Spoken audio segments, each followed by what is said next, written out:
Hi everybody.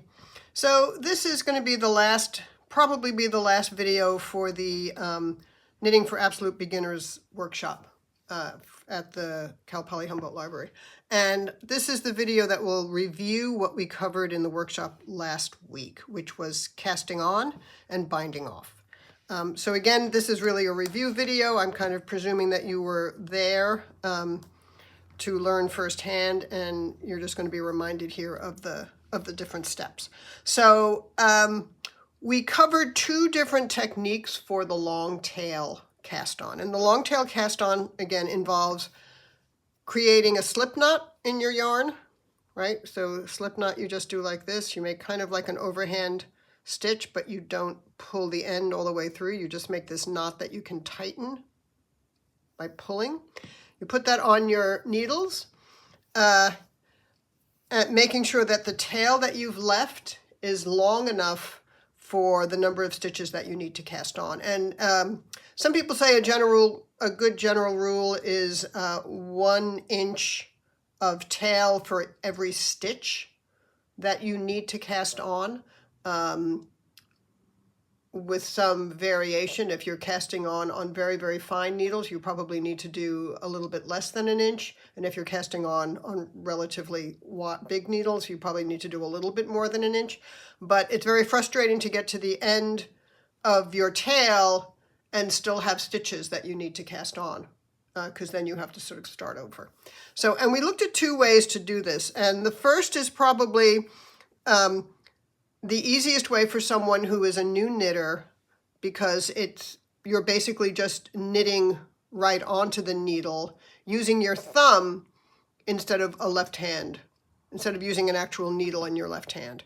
And then the working yarn, which is the yarn that comes off of the ball of yarn, is in your right hand, the way it is for, when you're just knitting. I want to make sure I have enough yarn here loose.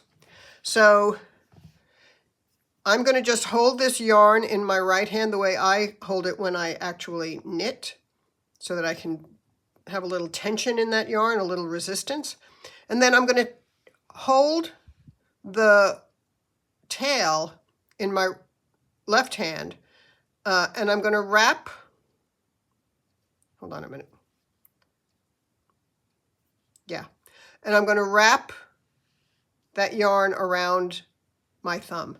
And now you can see it's as though this is a stitch on my thumb, right? So I'm going to insert the needle the way you would into a stitch, just like that.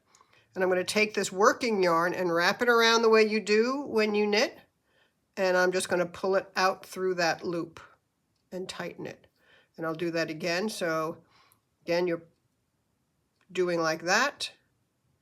Inserting the needle, wrapping the yarn around, and then that yarn that you just wrapped, you're pulling through the loop on your thumb. One more time. Going in, wrapping it around, and pulling it out. Now, the problem with this, as you can probably see, is that it's a little clumsy even for me, and I've been knitting for a long time. So there's another way you can do this, the very same long tail cast on, but I think it's actually easier. It's certainly faster, and it's less awkward. And to do that, you're going to grab both the working yarn coming off the ball and your tail in these 3 fingers of your left hand. And then you're going to keep your index finger and your thumb free. You're going to insert them and separate those 2 strands.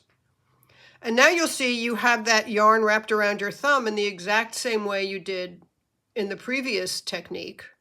But now you're carrying the working yarn over the index finger of your left hand. But you're going to do really the very same thing that you did in the previous technique.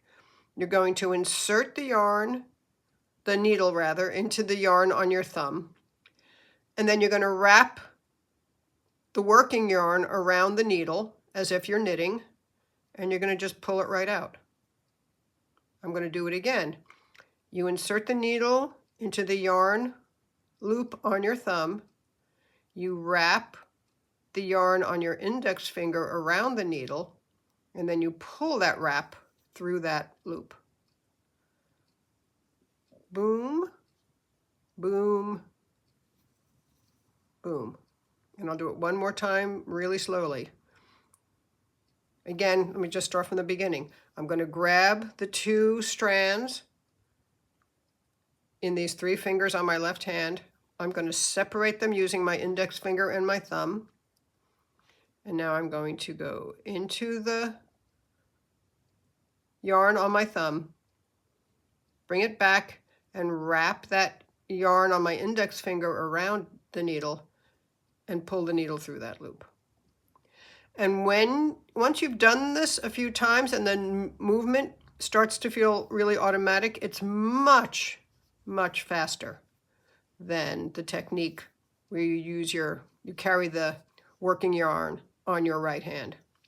Okay, now I wanted to show, the reason I cast on all of these stitches onto this circular needle is that I also wanted to show you something else. If you decide to go out and get yourself a circular needle and some yarn and start a new project, the one thing that you want to be very careful about when you start knitting circularly is that you don't twist the stitches on the needle. So what do I mean by that? If you look at this, you'll see that there are all of these loops, and there's also this little like row here of stitches. So it's kind of smooth up here, and then there's these little bumpy bits, right? These are basically the first stitches of your project. You want to make sure that all of those are like going in the same direction. Like so right now it actually looks pretty good. But what if I was looking at this and I noticed this, right? Where these little stitches come here and then they sort of turn and they wind up like twisting around under to the other side, and they're kind of twisted around. If you start knitting when the stitches are like that, you're going to wind up, the tube is going to be twisted on itself.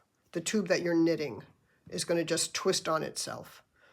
So you don't want that. That would be bad. So you want to make sure that all of those little stitches that you've just created by casting on are all evenly kind of situated and without like twisting around the needle. They're all in the same orientation on your circular needle. So, and the easiest way to do that, I think, as do other people, is to just lay your knitting down on a flat surface and stretch out your stitches and make sure that they're all kind of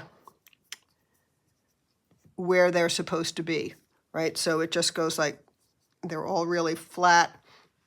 This is consistently the kind of smooth part of the cast on, right? There's another one that looks like it's kind of bouncing around a little bit. And as you can imagine, if you have a lot of stitches on your needle, if you're knitting a sweater and you have 275 stitches, that can get very tricky.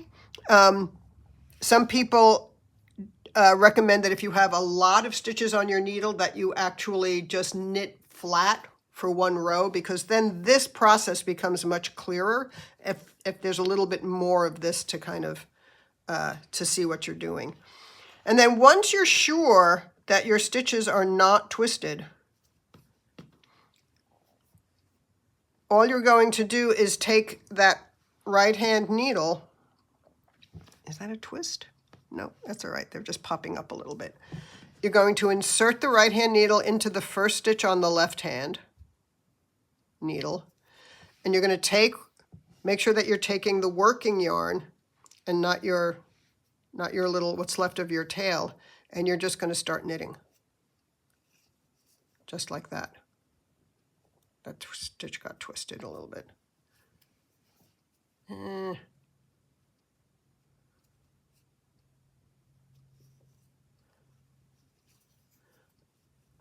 And now you've joined up your stitches. and you're knitting circularly. Some people will say that when you come, or will recommend that you cast on one extra stitch, and then when you come to the place where you're joining the two ends, that you knit those two stitches together, just so that you have a nice tight join between those stitches. So that's casting on. The next thing we have to look at is binding off. And I'm going to just go through that again quickly on the assumption that you remember from last time. So again, when you bind off, this is the standard bind off, and there are literally dozens and dozens of bind offs. Oh, I have a knot in there. Bind offs. But this is the one that people use most often. You knit those first two stitches on your needles, and then you're going to take that first stitch and just pull it over the second stitch and drop it. And you're just going to do that all the way across. You have two stitches on the right hand needle. You pick up that first stitch, pull it over the second stitch, and drop it. And that gives you this finish, and obviously these stitches aren't going anywhere now. You want to make sure that you're keeping the stitches fairly loose. You don't want, if your stitches are tight, it might distort the fabric that you've just finished knitting, that you made. So some people actually bind off using a needle that's like a size larger than the needle they actually use to knit most of the project with. And this goes fairly quickly after a while. And if you are interested, you can just go on to Google or onto YouTube and knit and type in knitting bind offs, and you will be flooded with a variety of ways to bind off your knitting. And the same is true for casting on as well. Lots and lots and lots of different techniques, each of them suited for different kinds of, if you want a bind off or a cast on that's really stretchy, if you want one that's really stable, if you want one that's decorative, there's lots of different ways to do these things.